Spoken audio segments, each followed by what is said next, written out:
Charline, vous grillez la priorité à Daphné et vous nous présentez une nouvelle tête Oui, au l'autre. il faut absolument que je vous la présente.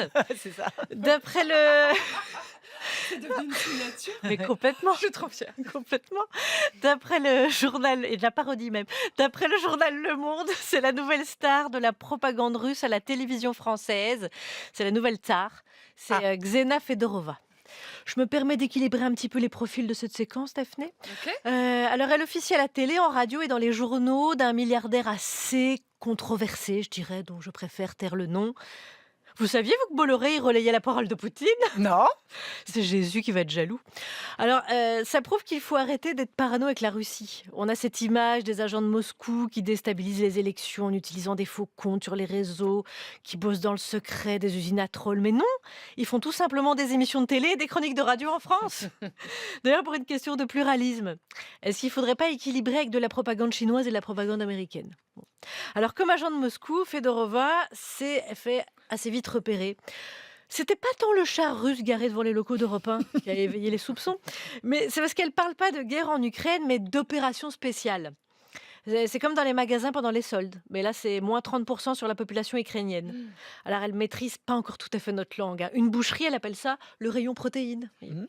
Alors sur CNews, elle présente une émission intitulée Lumière orthodoxe, c'est les catholiques orthodoxes, et c'est ça qui est bien chez eux. Vous voyez, pour faire embaucher, pas la peine de passer par la voie du journalisme, la voie du Seigneur suffit. Tu passes un DUT d'eau bénite et hop, c'est la Sainte Vierge qui te file la carte de presse. Vous voyez. Et ton titre de séjour, au nom du Père, du Fils et du Saint-Pétersbourg. Hop là. D'ailleurs, elle dit des fois hop là, c'est très mignon. D'ailleurs, si ce matin vous faites la file à la préfecture pour le renouvellement, criez je suis là pour faire de l'ingérence étrangère dans les médias français. Et hop là.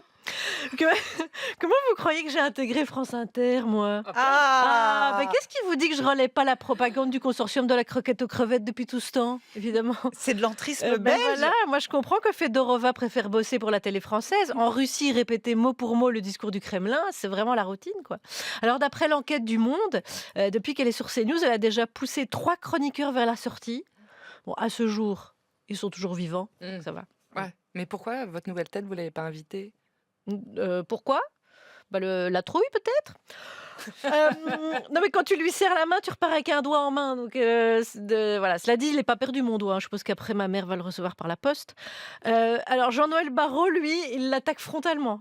Vous voyez qui c'est, Jean-Noël Barrot? Oui, oui, Ah oui, bon, oui, ça. oui. Non mais comptez Il sur est Jean-Noël. Il est Le ministre. Quai d'Orsay, tout ça, tout ça.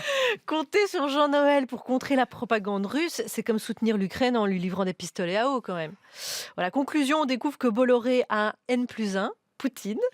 Et hier, Arnaud Lagardère et 2 patrons de Canal+ ont volé au secours de Fedorova, c'est tellement mignon. Est-ce que c'est pas ça qu'on appelle les poupons russes? Mm. Charline Vanhoenacker.